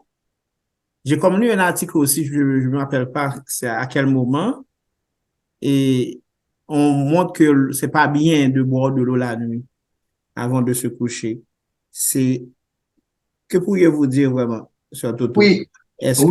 Merci, Frère Jefté. Oui, j'avais bien mentionné, on peut boire de l'eau la nuit, mais pas quand on est couché. Comme Sœur Tania vient de mentionner, ça peut vraiment, même manger, on peut pas manger couché, on peut pas, même si on est alité, si vous voyez ça même à l'hôpital, il faut mettre la tête à 90 degrés pour que la personne puisse manger. On peut pas boire couché, on peut pas manger couché non plus. Ça peut passer dans notre poumon vraiment, ça peut causer beaucoup de problèmes. Mais boire de l'eau la nuit, c'est pas très conseillé de boire beaucoup de la nuit, surtout ça peut perturber notre sommeil. On peut se réveiller plusieurs fois pour aller à la toilette, pour uriner. Donc, ça peut un petit peu perturber. Mais si on a soif, on peut boire, on peut rester quelques minutes debout ou bien assis, on boit un petit peu d'eau, on boit pas trop, mais on peut étancher sa soif.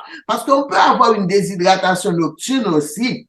Surtout quand il fait et pas fait chaud, non? En hiver, il y a le chauffage dans la chambre. On n'a pas un humidificateur et il y a une sécheresse et on transpire, on respire. On perd de l'eau par la respiration aussi. Ça peut amener une déshydratation nocturne. On peut boire un peu d'eau, mais on n'a pas besoin de boire beaucoup, ni coucher. Donc, ça peut vraiment un peu perturber le sommeil parce qu'on peut se réveiller plusieurs fois pour aller à la toilette. C'est ça, mais il n'y a pas un problème grave si on boit un peu d'eau la nuit. Oui, tantôt ce que j'allais dire, c'était vraiment concernant toujours quand on parlait de modération. Il y avait cette théorie qui dit tout le temps, mais je pense que vous connaissez ça, il faut boire 6 à 8 verres d'eau par jour. Tout le monde connaît ça, on doit boire 6 à 8 verres d'eau par jour. Et alors, j'ai déjà vu dans les journaux un monsieur, on dirait qu'il suivait cette affaire de quantité de verre d'eau, il est mort, pour lui, c'était trop. Alors, le corps humain, c'est pas pareil pour tout le monde. Alors, dit qu'on doit boire 6 à 8 verres d'eau par jour. Il y a des personnes, 8 verres d'eau par jour, peut-être c'est pas suffisant, ça dépend de l'activité de la personne. Mais dit que 6 à 8 verres d'eau par jour, un enfant peut pas faire ça. Alors, c'est ça, nous, on conseille pas vraiment de suivre la théorie sur la quantité d'eau à boire. C'est vraiment selon le besoin. Bien qu'on ne doit pas attendre qu'on ait soif pour boire, mais ne forcez pas aussi vraiment, d'où l'importance de la tempérance. Boire de l'eau vraiment avec modération. Bravo, Sœur Nadine. C'est très important. Tout le monde, ça dépend de la masse corporelle de la personne. J'ai pas regardé, j'ai pas vérifié ça pour vous dire, pour vous apporter ça ce soir, mais chaque personne ne peut pas boire la même quantité d'eau. Une personne par exemple, de petite taille ou bien de masse corporelle, ça diffère d'une personne à une autre. Mais quand on a dit au moins 6 verres d'eau par jour, c'est pas généralement pour tout le monde. Pour tout le monde. C'est vrai, comme tu viens de mentionner, c'est très, très, très important. Tu peux pas demander à un enfant de boire 6 à 8 verres d'eau par jour, mais non. Donc, ça dépend de la masse corporelle, ça diffère d'une personne à une autre, ça dépend de l'activité de la personne, de quelle température et sur quelle température cette personne vit. Donc, vraiment, en Haïti, on peut boire beaucoup d'eau. Tu vois, quand des personnes marchent, la personne est en sueur, la personne peut boire beaucoup d'eau. Et puis surtout chez nous, on mange du poisson salé, on mange un sort des choses là qui nous excitent à boire de l'eau. Frère Jephté avait dit qu'est-ce qui doit nous inciter à boire de l'eau. Frère Jephté et poisson salé, mais fais attention parce que ça peut causer la tension artérielle, la haute pression, l'hypertension artérielle. Donc, il faut faire attention, il faut avoir le juste milieu. Donc, c'est ça. Tout le monde ne peut pas boire la même quantité d'eau, vraiment.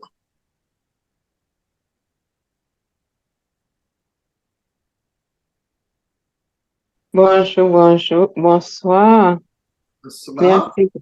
Merci pour la présentation. J'ai vraiment aimé ce soir parce que j'ai toujours eu la misère avec de l'eau, même si c'est bon pour la santé. Parce que moi, habituellement, et c'est pas tout le temps, c'est pas à chaque jour, je sens que j'ai soif de l'eau. Je peux passer beaucoup de temps, j'ai pas vraiment soif, mais je sais que je dois boire de l'eau. Mais quand je bu de l'eau par jour, c'est comme si je m'efforce pour boire de l'eau. Et ça peut arriver, je bois seulement un verre d'eau, mais je sais que une verre d'eau n'est pas assez pour le corps pendant une journée. Ma mère me dit ça tout le temps. Ma mère me dit, il faut boire de l'eau pour ne pas avoir des problèmes rénaux. Et je sais encore, il y a des gens qui boivent de l'eau, ça leur fait aller pipi souvent.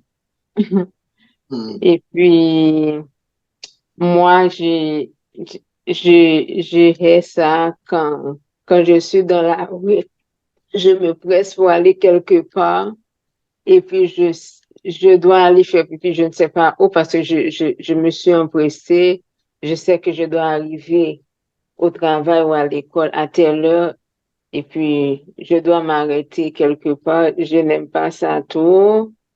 Et puis encore, il y a des gens qui disent, quand on boit de l'eau avant de se coucher, c'est bon, mais j'ai entendu que c'est pas bon. J'aimerais savoir pourquoi. Et j'avais une autre question encore, j'ai oublié. Mais combien de verres d'eau penses-tu un enfant peut boire? Peut boire, par exemple, est-ce que c'est un verre d'eau ou 2 verres d'eau? Mais C'est ça, ça, mais oui, merci, Sœur Gilberte, pour ta question.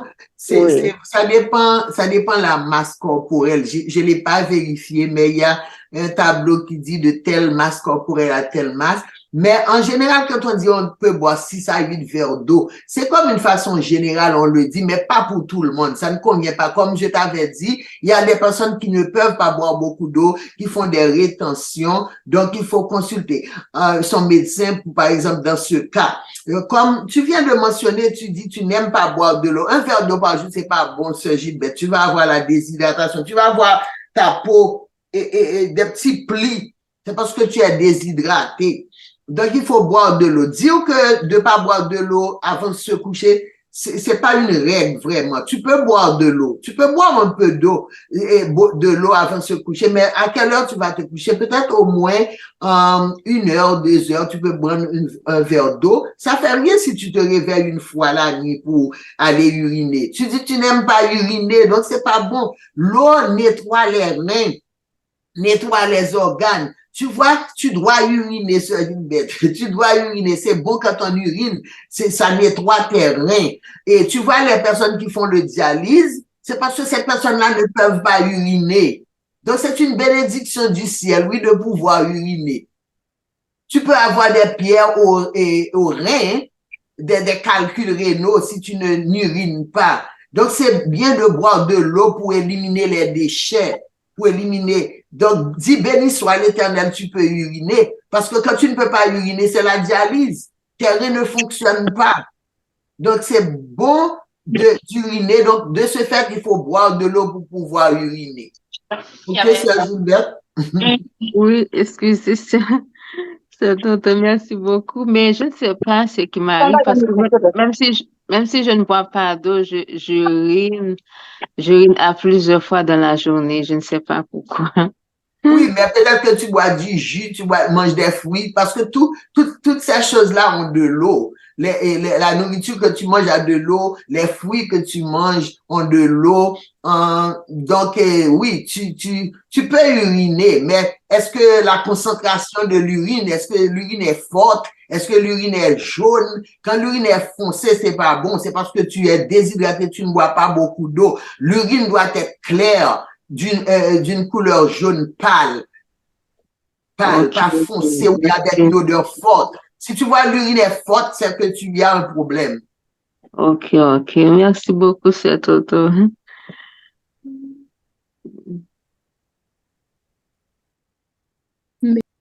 Merci beaucoup pour les questions et réponses. Moi, j'ai une question.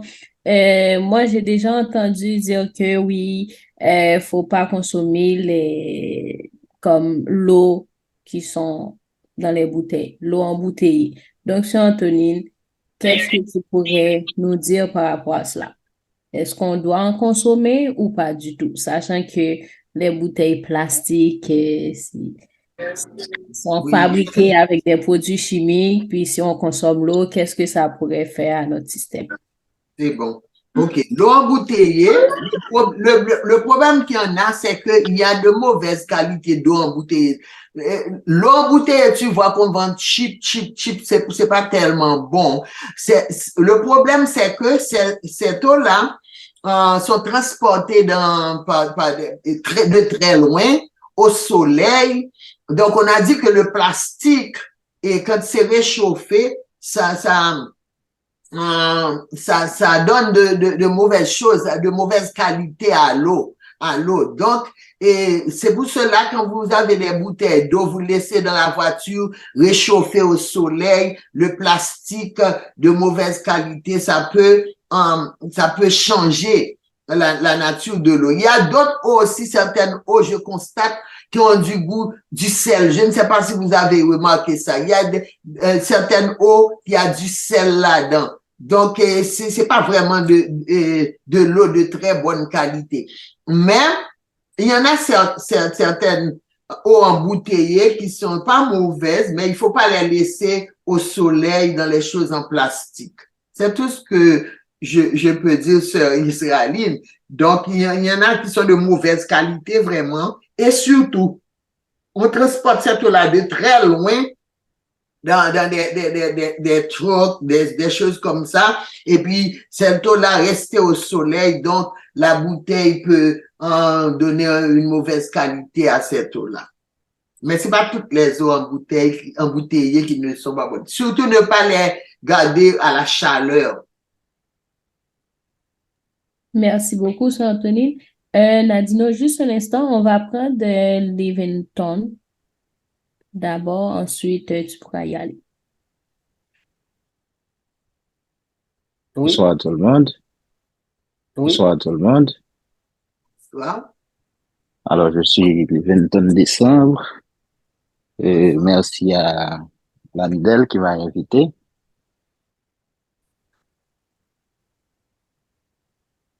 Hello? Oui, oui, je t'écoute. Ok. Sur Haïti, je connais, disons, le problème d'eau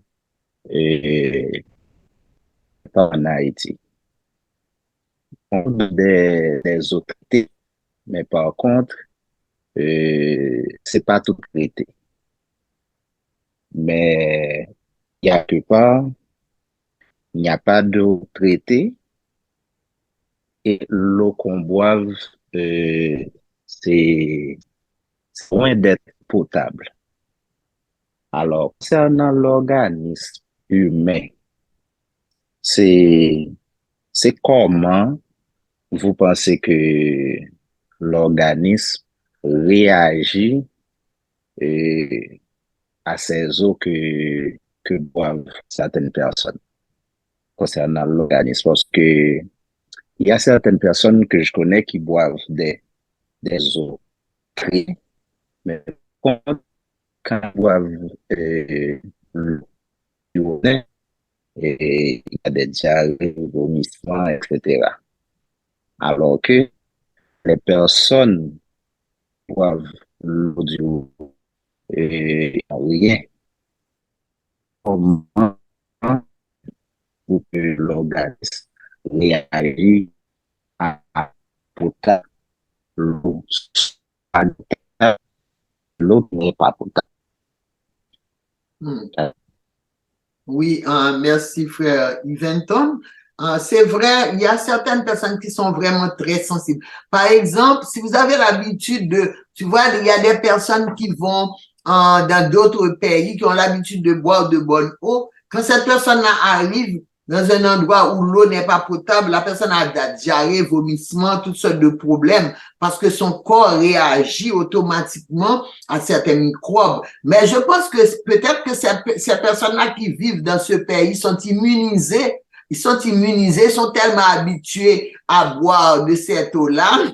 Ces personnes-là sont immunisées, donc ça ne leur cause pas trop de problèmes. Mais moi, si j'ai pas l'habitude de boire cette eau, automatiquement, je bois cette eau-là, mon corps réagit et me donne beaucoup de problèmes.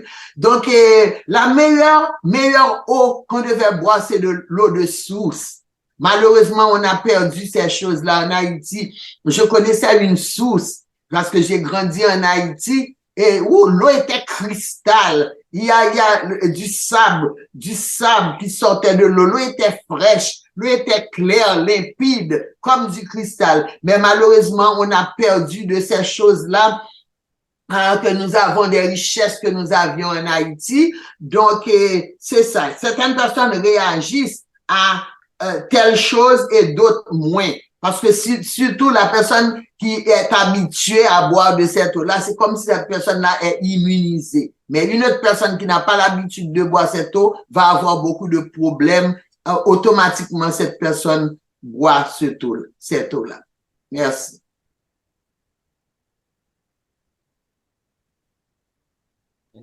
Oui, Merci, Sœur Toto. Donc, Sœur Tania a une intervention, donc on peut donner la priorité à Sœur Tania. Ok, merci. Merci encore une fois. J'ai essayé de lever ma main, bon, je n'arrive pas à le faire sur le Zoom.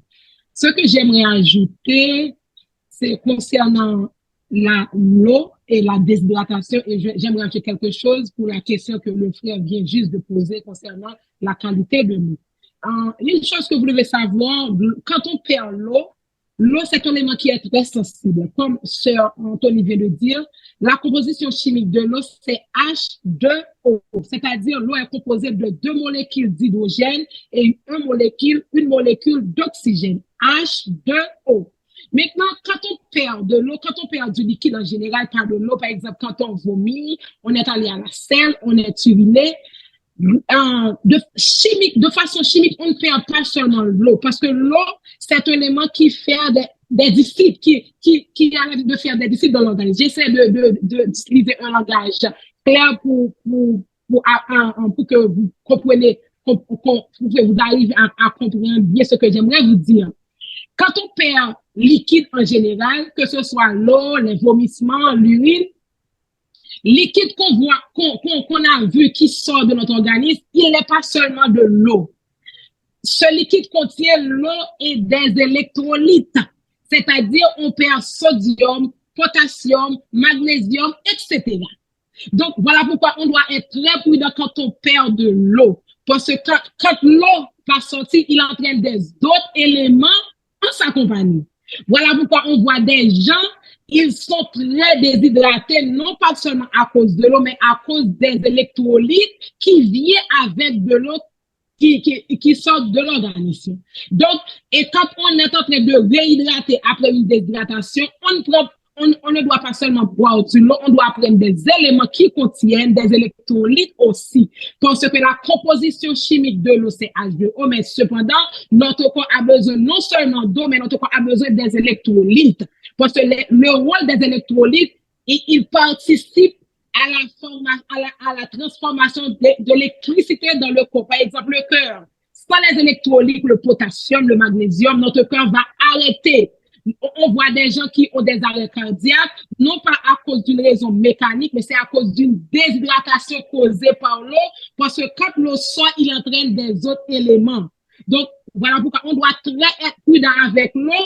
Comme Sœur Anthony vient de nous dire, l'eau est importante, mais l'eau fait toujours des disciples. Quand il sort, il ne sort pas seul, donc il entraîne des éléments figurés avec lui. Maintenant, concernant la dernière question que le frère vient de poser, en matière de santé publique, quand on parle de l'eau, on ne parle pas de l'eau comme tout le monde parle de l'eau. On parle de l'eau et la qualité de l'eau. Quand on parle de la qualité de l'eau varie en fonction du milieu. Par exemple, si on est allé en Haïti, on va traiter une eau, on ne va pas traiter cette eau de la même manière qu'on traite de l'eau au Canada. Raison, parce que chaque zone, il y a des bactéries, il y avait des éléments, des minéraux dans cette zone. Par exemple, en Haïti, le problème le plus commun en Haïti, c'est un problème de bactéries parce que nous avons un environnement qui est très pollué. Il y a ce qu'on appelle en Haïti le principe des vases communicants. Pour les gens qui sont nés en Haïti vers les années 90, vous n'êtes pas sans savoir qu'il y avait dans une période déterminée la typhoïde. Les gens meurent de la typhoïde.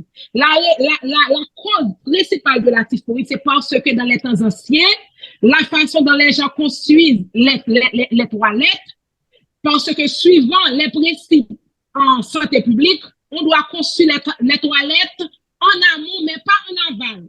Si on construit les toilettes en amont, ce qui va arriver, toutes les selles qui tombent dans les toilettes vont communiquer avec les vases et les gens qui prennent de l'eau des sources vont boire et les germes qui viennent de la toilette. Voilà pourquoi les gens meurent avec la typhoïde. Maintenant, au Canada, si on traite de l'eau, on ne va pas dire ça parce qu'il y a un système sanitaire qui est très équilibré, mais on va voir d'autres éléments. Par exemple, au Canada, il y a des zones qui ont du cuivre. il y a de l'aluminium, il y a du fer, par exemple. Donc, quand on traite de l'eau, on ne voit pas non seulement les bactéries, on voit les minéraux dans l'eau. Donc, il y a certaines personnes qui voyagent tout au cours de l'année, qui boivent différents types de l'eau, et quand la personne boit un nouveau, la personne peut avoir de la diarrhée, de la vomissement. La raison, c'est que, en matière d'épidémiologie, il y a ce qu'on appelle immunité acquise et immunité passive. Si on prend une personne qui vient en Haïti, par exemple, nous en tant qu'Haïtiens, nous laissons Haïti pendant une période bien déterminée. Arrivé en Haïti, tu vas prendre la même eau que la personne a l'habitude de boire, tu vas avoir de la diarrhée. La raison que cette personne qui vient en Haïti développe un système d'immunité qui est adopté par le type de bactéries que ce taux a. Toi-même qui vis au Canada pour une période de temps, votre corps est déconnecté, votre système immunitaire n'a pas une immunité pour combattre ce bactérie. Voilà pourquoi, immédiatement que vous arrivez en Haïti, vous achetez de l'eau et vous boivez ce temps, vous allez avoir de la diarrhée. Parce que le système immunitaire que vous avez construit au Canada, il n'est pas habitué avec de l'eau que les personnes en Haïti boivent. Voilà la différence. Vous pouvez voir quelqu'un boire un eau et puis rien n'est arrivé vous-même. Quand vous buvez ce temps, vous avez de la diarrhée. C'est parce que votre système immunité acquise n'a pas été construit pour cette qualité de l'eau. Donc, en matière de l'eau, il y a différents types de qualité de l'eau en fonction du milieu, de la zone, de l'environnement. Donc, il est important de faire beaucoup d'attention lorsqu'on est en train de choisir d'eau pour boire, parce que toutes les eaux ont des ressemblances, mais elles n'ont pas les mêmes qualités, parce que la qualité de l'eau est variée en fonction du milieu ambiant. Merci. Ok, Sœur Tania, c'est vrai. Voyez, en Haïti, il y a l'eau de coco. Vous ne savez pas quelle importance, quelle richesse vous avez dans votre pays, chers frères et sœurs. L'eau coco, ça nous gagne, son richesse. L'autre jour, m'achète une caisse pour $50 parce que li hydraté, ou souvent déshydraté, m'achète bon de l'eau coco qui naturel, yo congelé le nom boîte que m'acheter, il y a 12 petits bouteilles là-dedans. Mais l'eau de coco, ça nous gagne en Haïti. L'eau coco, ça, son sérum, son bagage qui a réhydraté. Souvent, en Haïti, tant pour boire, vous viez de l'eau, plutôt résignon, ou acheter coco, ou boire de l'eau coco seulement. Non seulement la pays hydraté, réhydraté, donc c'est l'eau de vie. Donc, c'est une richesse que nous gagnons là, que nous pas connaissons. Donc, son sérum que lié de l'eau coco. Souvent, en Haïti, ou déshydraté, pas hésiter, faire une décharge en pied coco pour boire de l'eau coco.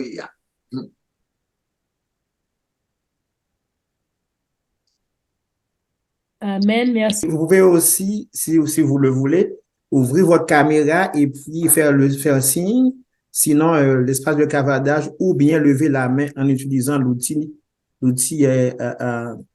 qui convient dans le Zoom. Merci.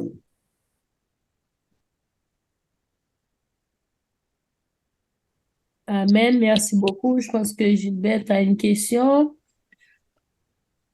Oui, j'avais oublié de poser cette question concernant l'eau bouillie. Quelqu'un m'a dit, à jeun, il faut boire de l'eau tiède avec un peu de jus de citron pour favoriser la circulation. Et puis j'aimerais savoir est-ce que cette eau est bonne parce que je le fais très, très, très souvent. Et puis, je parle à quelqu'un d'autre et la personne m'a dit que l'eau bouillie n'a pas d'oxygène. J'ai l'habitude de le boire toute la journée, mais maintenant je l'ai bu et à peu près seulement le matin et après ça, j'ai bu l'eau ordinaire, mais le matin, j'ai bu un peu d'eau bouillie avec du jus de citron. C'est merci, Sœur Gilberte. Est-ce que c'est Sœur Gilberte qui est avec nous sur Combattant chaque jour? Oui. Oh, j'ai reconnu la voix. Oui, Sœur Gilberte. L'eau citronnée le matin dans un verre d'eau, j'avais parlé de cela au début, c'est bon. Ça peut alcaliniser ton corps, enlever les acides. Tu vois le jus de citron, pas trop chaud, mais tu bois de l'eau tiède avec un peu de citron, c'est bon, ça prépare ton organisme pour la journée. C'est bon, c'est pas mauvais. Ensuite, c'est vrai, l'eau bouillie n'a pas d'oxygène, il n'y a pas d'oxygène vraiment. C'est pour cela on nous recommande de bouillir l'eau et c'est comme avec un spatule de remuer l'eau pour faire entrer l'oxygène. C'est vrai, quand vous faites bouillir l'eau, il n'y a pas d'oxygène vraiment. Donc, mais c'est mieux au lieu de boire. Oui, c'est ça. C'est vrai. Moi, j'ai dit à Sœur Gilberte que c'est pas mauvais de boire de l'eau. C'est bon de boire de l'eau tiède le matin, à jeun surtout, avec un peu de jus de citron là-dedans. Mais il faut attendre au moins 30 à 45 minutes avant de pouvoir manger pour laisser l'eau faire son travail parce que notre corps est acide et le citron est alcalin. Même si tu vois, c'est sûr, mais c'est alcalin. Ça peut faire du bien à notre organisme. Ensuite, pour l'eau qu'on fait bouillir, c'est vrai, il manque d'oxygène dans l'eau. Donc, quand on fait bouillir l'eau avec le... Je ne sais pas si Sœur Tania avec quelques choses à ajouter dans l'explication que Sœur Tonine, sur la même question à laquelle Sœur Tonine était en train de répondre. Sœur Tania, si tu es là. Oh, ok, je suis là. Merci, frère Jephté. Concernant la question de l'eau bouillie avec du citron, ce que j'aimerais vous dire concernant cette intervention, oui, certaines fois, il est important de boire l'eau bouillie, mais si je veux en faire un rappel de ce que je viens de dire concernant la qualité de l'eau, quand on prend de l'eau, on bouillit de l'eau, il y a des éléments systématiquement qui disparaissent avec la température. Par exemple, l'oxygène disparaît avec la température parce que on voit que quand on couvre ce taux, il y a le phénomène de l'ébullition, donc ça disparaît. Ensuite, si ce taux a de la bactérie, par exemple en Haïti, nous savons très bien en Haïti, la façon la plus simple de traiter un eau en Haïti, c'est de bouillir de l'eau parce que nous n'avons pas des infrastructures pour traiter de l'eau en Haïti. Quand on bouillit de l'eau, on tue les microbes. C'est très bien. Mais nous qui vivons dans un pays très contrôlé, on ne bouillit pas de l'eau pour détruire les microbes, mais on bouillit de l'eau pour faire quelque chose d'autre.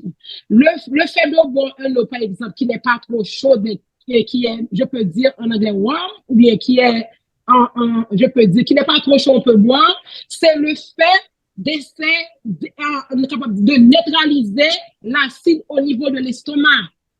Mais c'est pas tout à fait recommandé pour tout le monde. Il y a certaines personnes qui le font, c'est parce que les personnes ont tenté de faire des diètes, parce qu'on dit quand on boit de l'eau tiède, voilà le mot, quand on boit de l'eau tiède, vous allez excuser parce que mon français n'est pas trop bon, je suis aux États-Unis, mais je fais des efforts pour essayer de vous rejoindre. So, quand on boit de l'eau froide, on essaie de liquéfier les graisses dans l'estomac. Il y a des gens qui ont des problèmes d'estomac aussi, qui mettent du citron à l'intérieur de l'eau, donc pour faire des traitements. Mais de façon générale, il n'est pas recommandé pour tout le monde de faire ça chaque jour, boire de l'eau froide, mais du citron. Non, on le fait de façon thérapeutique. Si on a un problème bien spécifique, le médecin recommande de boire de l'eau tiède avec du citron. OK, les médecins, les personnes qui ont fait des médecines traditionnelles également, ils ont tendance de recommander aux gens de boire de l'eau bouillie. Mais si l'eau a traité, il n'y a pas de bactéries dans l'eau, il n'est pas recommandé de boire de l'eau tiède à chaque fois. Il y a des habitudes qu'on a, ces habitudes ont varié du problème de santé, du fonctionnement de la personne en général. Mais si la personne n'a pas une raison médicale pour le faire, donc tout le monde ne doit pas le faire chaque jour. Donc l'eau bouillie, il n'y a pas de mal là-dedans, mais cependant, on ne peut pas le consommer au quotidien parce que quand on met l'eau à l'état bouillante, on détruit de l'oxygène, il y a des éléments constitués qui détruisent dans l'eau, donc il n'est pas tout à fait thérapeutique.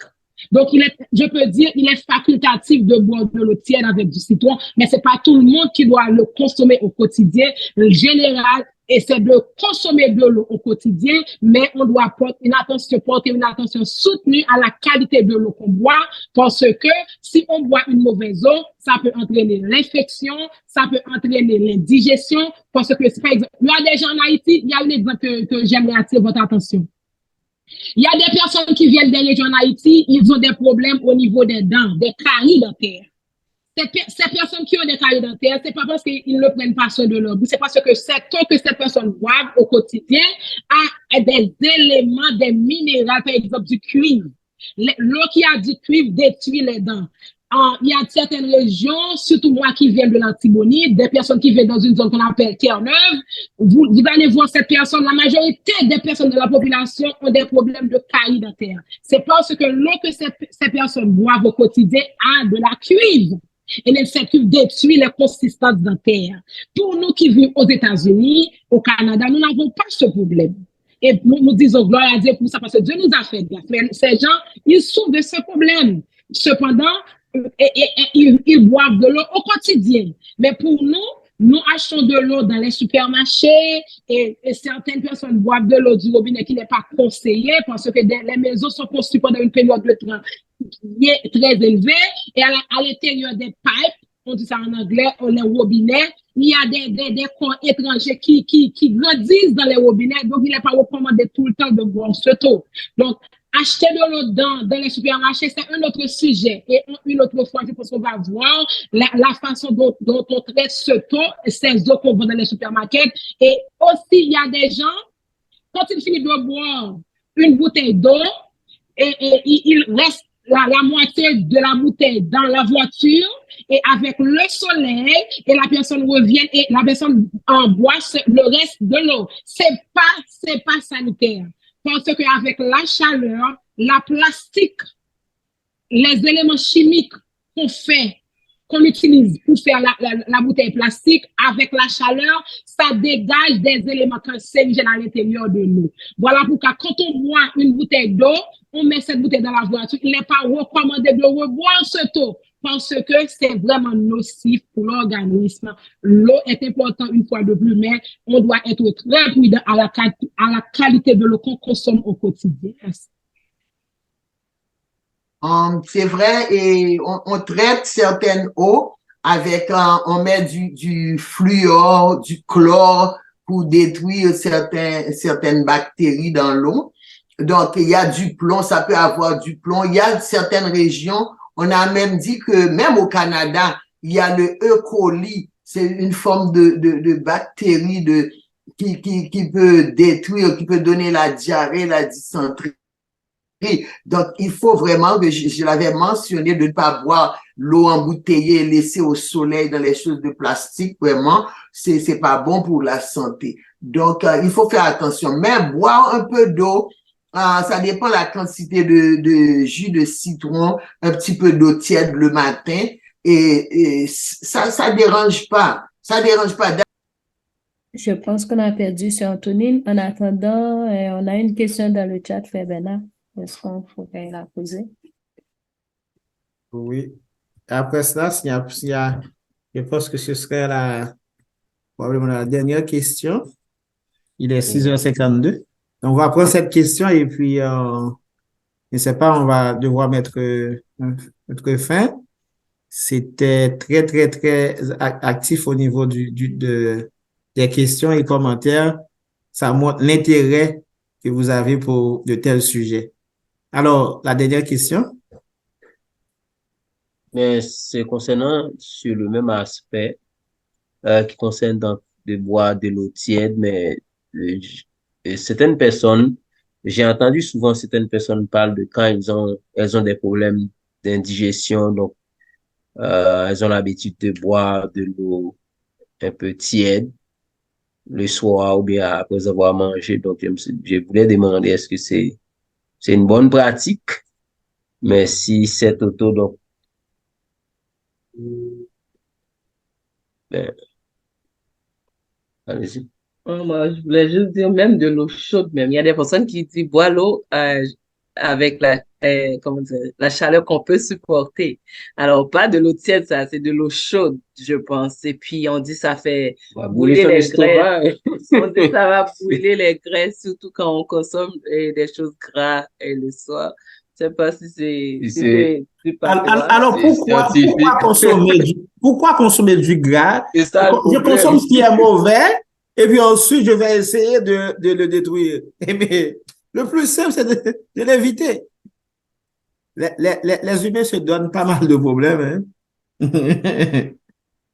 C'est vrai, En tout faut cas, accepter, mais il y a des gens aussi qui sont diabétiques, qui mangent, disent, ah, je vais prendre mon médicament après. Alors, c'est c'est ça. ça. Il y a des gens aussi, la personne sait qu'elle elle fait pas la bonne digestion, mais il est 9 heures du soir, oh, je vais manger, après je vais boire de l'eau. C'est jouer avec le C'est de l'eau vraiment chaude. détruire l'organisme. C'est détruire l'organisme. Je- Toto est Oui, monté oui, sur j'ai un problème avec mon ordinateur, je ne sais pas pourquoi ce soir. De temps en temps, ça ferme, de temps en temps, ça ferme. Je m'excuse, je ne comprends pas pourquoi c'est pour la première fois ça fait ça. Et est-ce que tu peux reprendre ta question? J'ai entendu à 9 heures du soir, tu vas manger. Oui, oui, c'est Antoine, c'est toujours sur la même lancée concernant de boire de l'eau tiède. Bon, Landel vient d'ajouter de l'eau chaude. Il y a certaines personnes qui parlent quand elles ont des problèmes d'indigestion et après avoir mangé bon, peut-être un repas lourd, par exemple le soir, donc elles aiment boire de l'eau chaude juste pour éviter des problèmes d'indigestion. Est-ce que c'est une bonne pratique? Ou bien, si la personne a mangé des choses, comment ça, gras, là, un Oui, repas de vraiment, l'eau chaude après le gras. faut prendre de l'eau chaude oui, pour oui, faire c'est disparaître la très bien. graisse. Oui. Oh, tu as fini, Frère Bernard? Oui, c'est bien. Oui, C'est c'est bien fini. de prendre une boisson chaude, un thé chaud, au lieu de prendre une boisson glacée, un verre de jus. C'est mieux de prendre du thé chaud ou bien boire un peu de chaud. Tu vois, même, ça peut éliminer la graisse sur ton estomac. C'est bon, c'est très bon. Au lieu de boire un verre de jus glacé, c'est mieux de boire un thé chaud. Ça peut éliminer la graisse, ça peut t'aider avec ton indigestion. C'est très bon.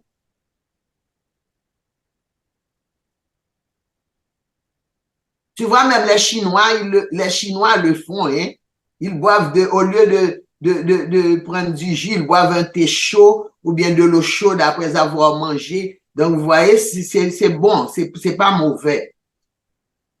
C'est préférable à du jus.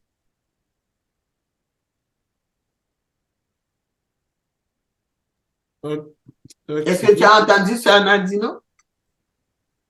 Allô?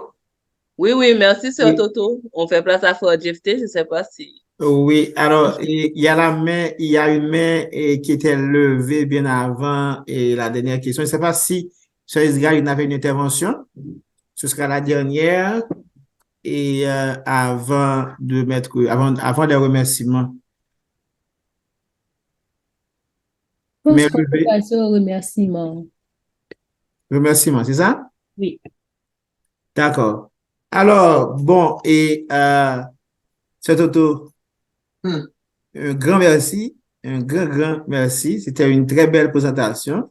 Avec plaisir, frère. Moi, j'ai trouvé ça vraiment très intéressant et je pense que c'est le cas pour les autres personnes et ceux qui sont encore là, ceux qui sont déjà partis. Donc, je pense que tout le monde a trouvé cela vraiment intéressant. Et que ce soit la présentation, les explications, les réponses aux questions et également des commentaires précieux comme ceux de Sœur Tania, notamment. Donc, merci beaucoup à vous tous et à vous toutes. Merci aussi à vous, à tous les participants. J'ai pas pris le temps de citer tous les noms, mais merci, je vous remercie pour votre participation. Vous rendez ça très intéressant. Merci pour vos questions. Donc, merci donc à vous tous, chers participants et participantes. Et nous sommes toujours choyés quand vous êtes là avec nous. La présentation sera sur YouTube. Je pense que notre bien-aimé frère Ireli va quand même il va éditer et Oui, va le oui. mettre sur YouTube. Comme ça, on pourra le partager avec d'autres personnes qui n'ont pas eu la chance d'être là. Je connais des gens qui voulaient être là, mais qui malheureusement ne peuvent pas honorer ça, le rendez-vous. Alors, et nous vous donnons rendez-vous à une prochaine occasion. Et cette prochaine occasion, c'est pour très bientôt.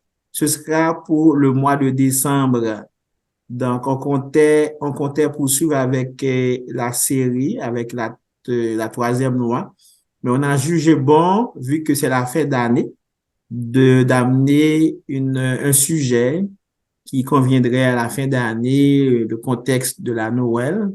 Donc, très probablement, on va avoir un sujet qui traite de la Noël en fin d'année. Donc, restez en contact avec nous, restez en contact avec le groupe Rayon d'Espoir et vous allez savoir quand nous allons avoir cette présentation pour la fin de l'année. Encore autre chose, mes chers invités, c'est que le groupe Rayon d'Espoir, dans l'optique de toujours mieux servir, mieux réaliser sa mission, qui est sa raison d'être même, qui est de tout en enseignant, tout en essayant de partager au mieux des connaissances sur des sujets variés, de pouvoir évangéliser, proclamer le salut en Jésus-Christ, notre Seigneur et Sauveur. Donc, pour cela, nous avons jugé bon d'avoir aussi un site Internet. Donc, très bientôt, nous allons avoir notre site. Notre bien-aimé et touche à tout, frère Irli, travaille fort dessus. Il y a d'autres personnes également qui travaillent sur les textes. Et nous allons pouvoir avoir notre site pour très bientôt. Il n'y a pas encore une date. Je ne pense pas qu'il y a une date déjà, frère Irli, pas vrai? Mais on travaille très fort là-dessus. Donc, c'était ça pour les annonces et les remerciements. Et maintenant, pour terminer, nous allons avoir notre prière finale. Nous commençons par la prière et nous terminons aussi par la prière. La prière finale, ce sera avec Sœur Nadino Landel-Bélizer. Merci. On prend une position révérencieuse pour la prière. Céleste Père, en Jésus-Christ, nous nous approchons devant ta majesté en ce moment avec un cœur reconnaissant. Merci d'être encore une fois, tu nous as permis de nous réunir après quand même quelques jours où nous n'avons pas pu présenter d'émission. Nous nous réjouissons vraiment en ton Saint-Nom et merci de nous rappeler comment tout ce que tu as fait était bon et tu l'as dit dans ta parole. Merci pour l'eau que tu as créée. Nous ne pouvons pas vraiment vivre sans cet élément qui est vraiment vital pour notre vie. On peut passer quelques heures oublier de boire, mais on peut pas passer une journée entière, 2 journées entières sans boire de cette eau. Merci pour l'eau. Merci pour toi, Jésus-Christ, qui est l'eau de la vie. Merci, merci. En plus d'avoir cette eau, nous t'avons, Jésus-Christ, et tu veux que nous partagions cette eau aussi avec ceux qui ont soif de toi. Donne-nous, Seigneur, d'être cette lumière pour toi, de briller, de partager aussi ton eau avec, Seigneur, nombreux sont ceux qui meurent de soif dans le monde, qui ne te connaissent pas, Jésus. Te demandons de bénir chaque personne qui a fait le déplacement, qui a laissé leur activité pour venir s'asseoir, pour nous écouter. Merci. Bénis notre sœur, notre infatigable sœur Antonine Boutin. Bénis tous les intervenants, sœur Tania, chaque personne qui a participé et permet qu'on puisse retenir quelque chose pour notre vie. Bénis déjà le groupe Rayon d'Espoir. Permets qu'on puisse apporter d'autres sujets palpitants d'intérêt pour nous-mêmes et pour les autres. Pardonne nos fautes et nos péchés. Au nom de Jésus, nous te prions. Amen. Amen. Amen. Amen. À la prochaine.